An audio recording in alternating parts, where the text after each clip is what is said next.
Listen to the audiobook, Gentlemen Prefer Blondes, by Anita Loos, Level A1, Oxford Reading University. Lorelei Lee is a blonde from Arkansas. Lorelei Lee is a blonde from Arkansas. One day, she meets Gus Eisman. He is a Chicago businessman. She calls him Daddy. Gus puts Lorelei in a New York City apartment. He spends some money on her education. He pays for dinners at the Ritz and tickets to the Ziegfeld Follies. During this time, she meets a married writer. His name is Jerry Lamson. Lamson wants to save her from Eisman. He asks Lorelei to marry him, but Eisman has paid for her to go to Paris. She wants to go there, and that's why she says no to Lamson. Also, Lorelei is sad because her friend Dorothy Shaw spends her time with a poor editor. His name is Mencken. He writes for a boring magazine. Lorelei thinks that Dorothy should spend time with men who have a lot of money. Lorelei and Dorothy travel to Europe by ship. Lorelei learns that a man named Bartlett is also on this ship. He is a U.S. Senator. She later tells an Englishman about how she met Bartlett. In this story, she says that she works for a lawyer. She has to protect herself and kills the lawyer. Bartlett thinks she is guilty. But during the trial, all the men support her. The judge buys her a ticket to Hollywood. He wants her to become a star. Also, the judge gives her the name Lorelei because she is very beautiful. After this story, an Englishman helps her learn some secret information about Bartlett. Dorothy and Lorelei arrive in England. They don't like the Tower of London. They think that it is smaller than the Hickox building in Little Rock. They go to a party where aristocrats sell fake jewels to tourists. Lorelei meets an old woman who is selling a diamond tiara. Lorelei looks for a man who can buy it for her. She finds Francis Beekman. Lorelei calls him Piggy. She asks him to buy the tiara. She says that she will not tell his wife about it. He agrees.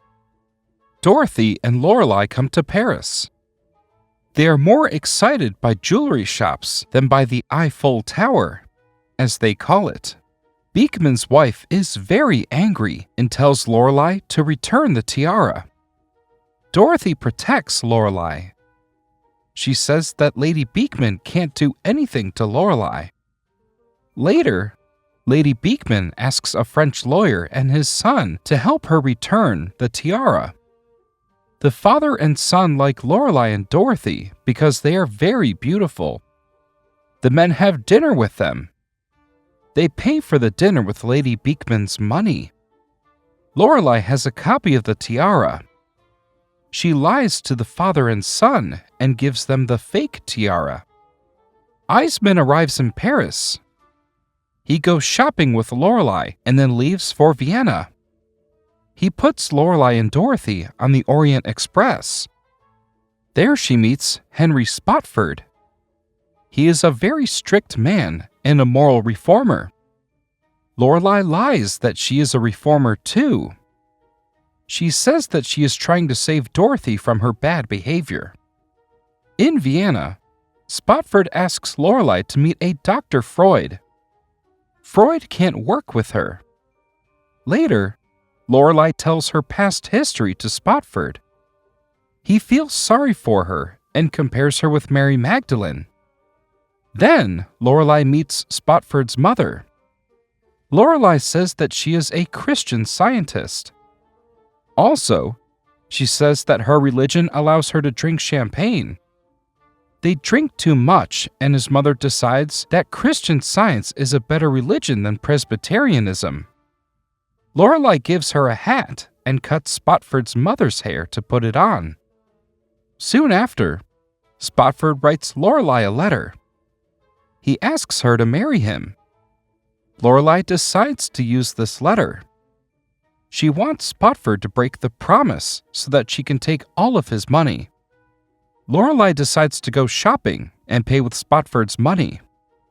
She meets Gilbertson Montrose, a beautiful screenwriter. Montrose advises her to marry Spotford. He wants Spotford to give him some money for his new movie in which Lorelei could star. Lorelei decides that she will marry Spotford and continue to have sex with Montrose. She comes to Penn Station and finds Spotford. She lies that she wanted to test his love. Spotford agrees to marry her and to give money for Montrose's movie. Send this video to a friend who likes audiobooks. And now, here's another fun story in English.